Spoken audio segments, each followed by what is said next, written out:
Hello everyone, you're watching Global Leaders Network WINTV. I'm your host, Yesayun.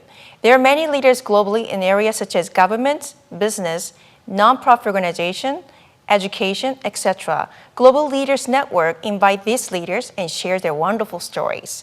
Today, I invited David Shestokas. How are you today? Fine, thank you. Wonderful to be here with you.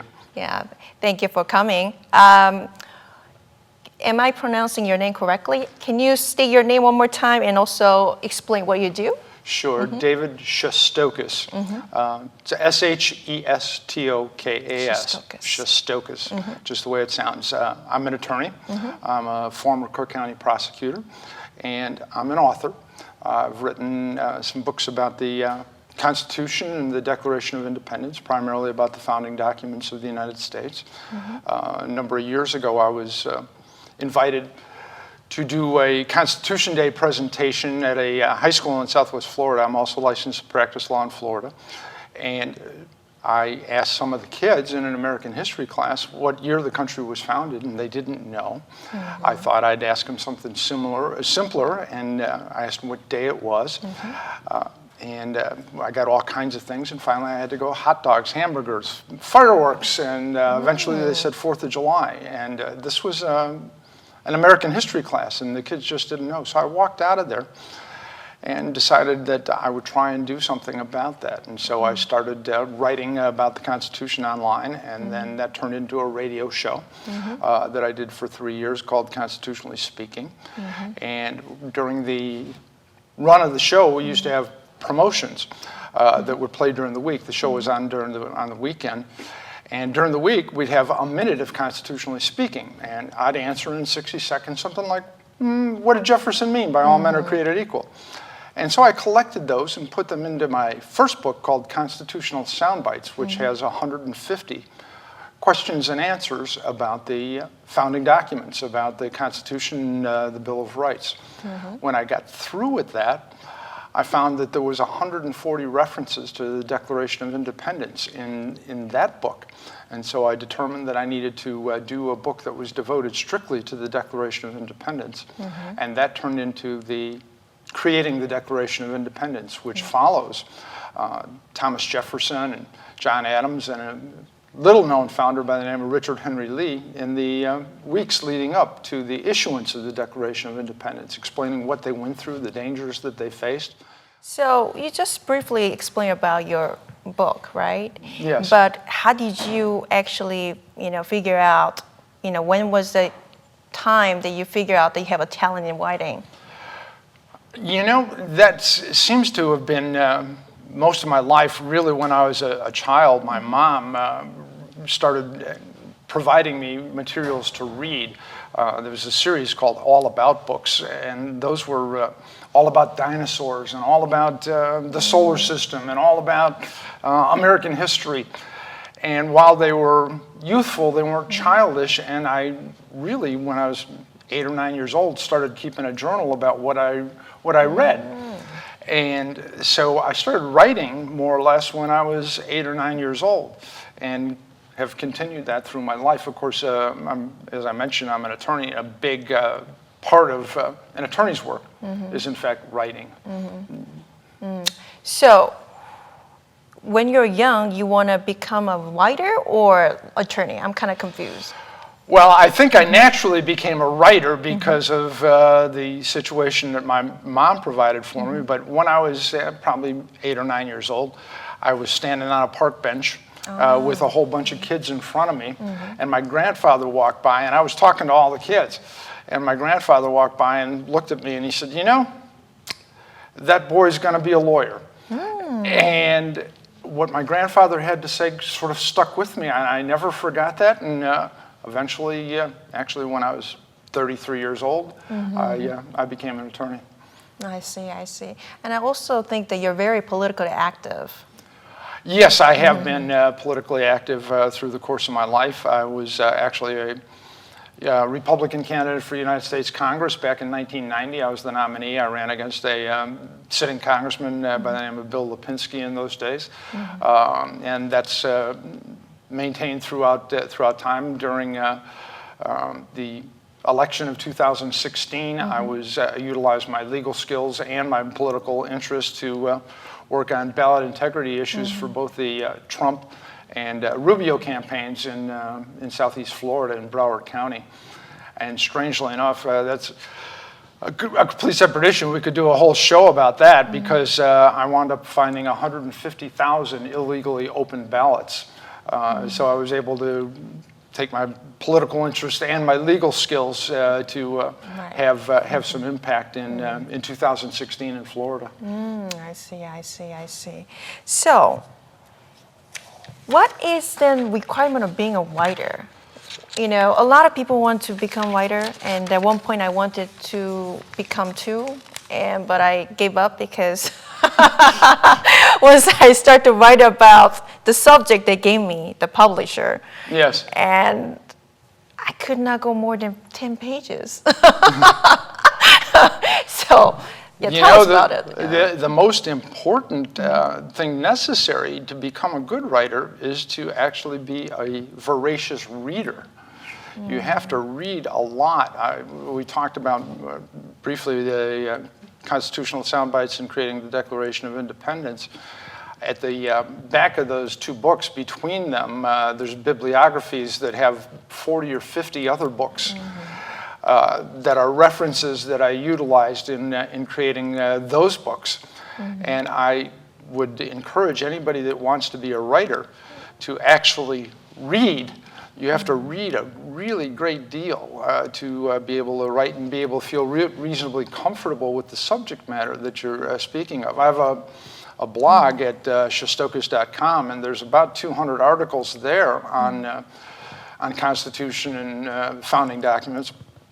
And it usually takes me about a week or so to do an 800-word post, because I want to make sure that I want to make sure that what I'm writing about, I know what I'm writing about. And so I do a lot of reading and incorporate those things to help me with my own ideas. The second helpful thing about doing some tremendous reading is that you eventually figure out what's good writing and what's not. And that helps you improve your own writing.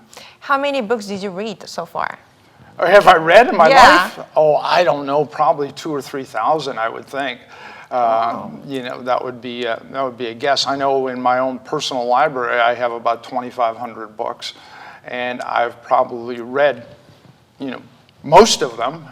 Some of them, look good on the shelf, but most of them I've read. That's one of the longer books is the 85 essay collection of the Federalist Papers, which were the arguments made in 1787 for the ratification of the Constitution. But I figured out that these days hardly anybody's going to read the Federalist Papers, and so that's one of the reasons for constitutional soundbites, because nobody's going to read those 85 essays that James Madison and John Jay and Alexander Hamilton wrote in 1787, so they need a way to kind of understand what was going on, and that's what constitutional soundbites is about. How did you find your time to do all of these? Becoming a writer and also lawyer, being a lawyer, and I bet you're a father too, right? So how did you manage all of these all together? I love all those things. I love all those things, and I certainly love the law. I love the country, so I have a strong interest in that, and I love sharing that interest. So I don't think it feels like none of it feels like work. There was something a long time ago, find what you like to do, and the money will come or whatever. And if you're loving the things that you do, it doesn't feel like stressful on your time. There are many books related to Constitution. How can we differentiate your book from others? Most of the books on the Constitution are written by either attorneys or scholars that are kind of dull and boring in some respects, and very, very difficult for many folks to read. Not because people don't understand it, just because the writers write in a fashion for their profession or for educational interest. And I've written these books in a completely different way. One to be short, informative. There's, like I said, there's 150 questions and answers. You can open to any page and find a useful bit of information.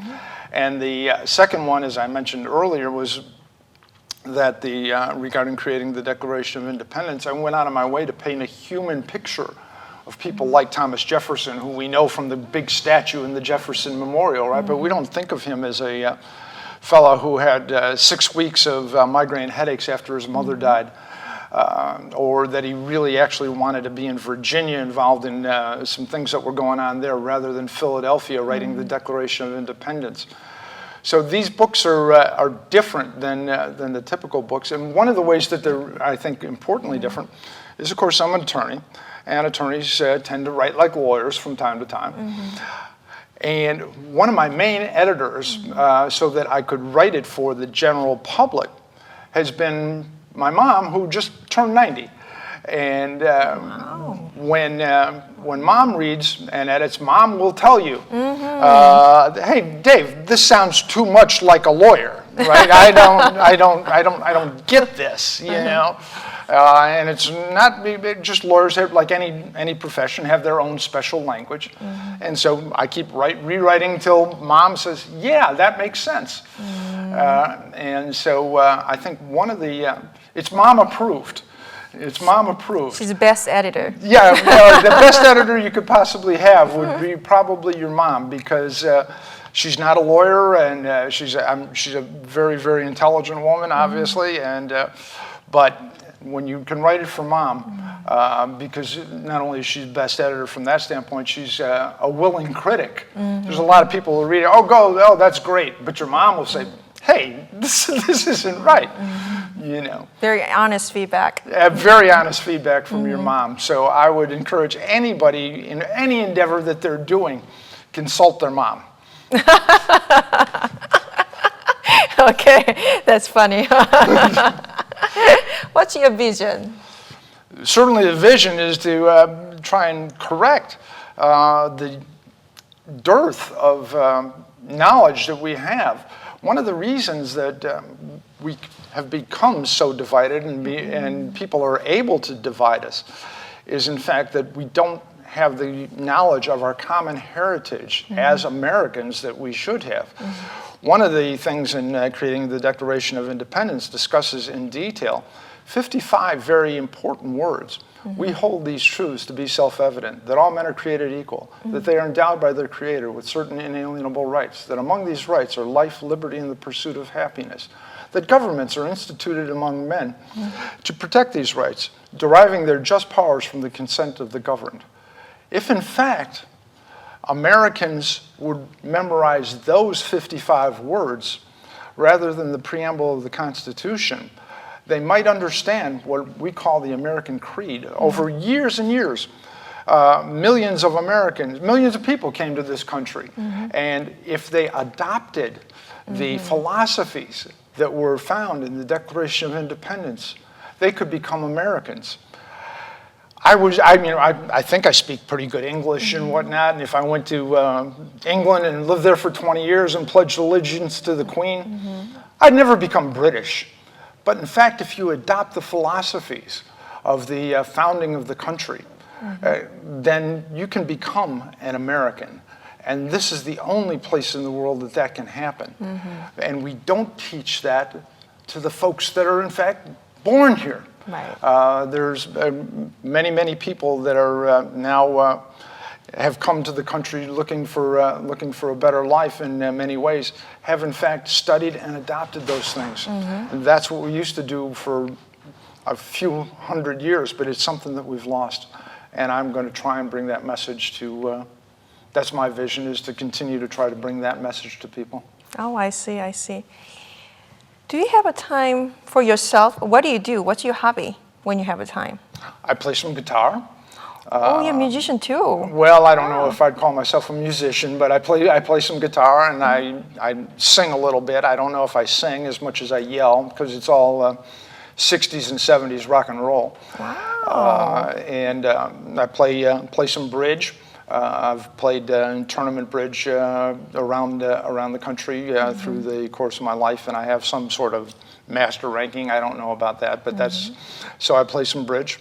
Over time, we've kept some chickens in the backyard. So there's a few other things, but mostly I read. What is success to you? Because obviously you're successful, a lawyer and author.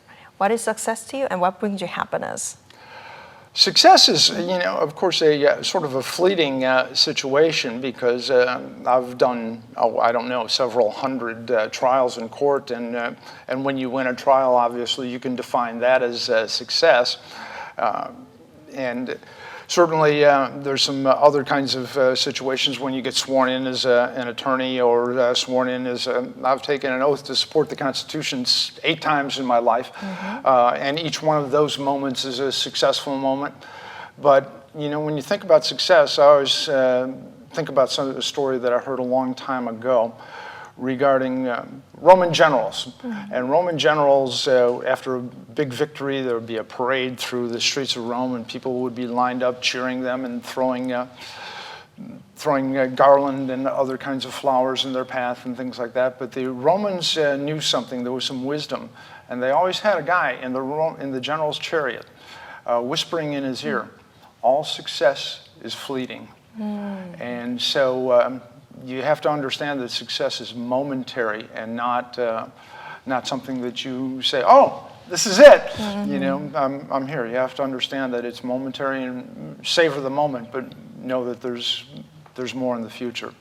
Happiness is a kind of a difficult thing, but regarding the projects that I'm working on currently, or the things that I do, I give talks on these matters, and frequently I wind up the talk with a quotation from Thomas Jefferson when they asked Jefferson what he was trying to achieve with the Declaration of Independence. And Jefferson ultimately indicated that all he was trying to do was explain the common sense of the matter. And when I look in the audience and I see many, many people just go, and they just nod their heads. Like me.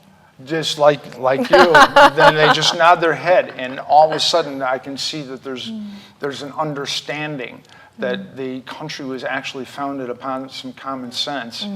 I get a moment of joy and happiness that I've achieved something to hopefully that will carry forward long after I'm gone. Do you have comments to our audiences? Well, if I do, obviously I'm a bit biased. I would love to see them read my books, because I think they could learn quite a bit. But it goes back to your point about being a writer and the importance of reading. I mentioned that there's those 40, 50 books in the bibliographies. I would encourage them to get my books because I'm biased. I think they're good. But beyond that, I don't think that they should overlook the bibliographies, but they should actually go to the bibliographies, seek out those books that I used to learn what I know, and read them and become educated themselves, and pass along the knowledge that they pick up, because it's just really, it's not only important to the United States, it's important to the world. I've been moved recently by the scenes of the folks in Hong Kong marching down the streets with American flags, recordings of them holding the American flags and singing the Star-Spangled Banner. We are, in fact, the last great hope for the world and for freedom and democracy. And I would wish that your audience would understand and pass that along. Thank you for coming to our station. By the way, one of my friends, Matthew Farrack, he actually published a book about me. And it's online, but it's a great book. But if you have a time, you can read about me and then share your perspective. I would love to have the opportunity to learn more about you. Obviously, what you're doing here to bring leaders to people and educate them about the kinds of things that people use to achieve success is a very educational thing, and the motivation for what you do is extremely, extremely important. And of course, we do know that video is the wave of the future. And in fact, I'm involved in a project now about establishing what they call an over-the-top television network that is devoted to the first principles of the United States of America. So I hope to follow in your footsteps. So it would be very, very useful for me to read more about you. Thank you so much. Thank you for watching Global Leaders Network WINTV. If you want to watch this again, you can watch this through our website and YouTube. And don't forget to subscribe us. Until then, next Thursday, 9 p.m., I want to see all of you and have a blessed week. Bye-bye, everyone.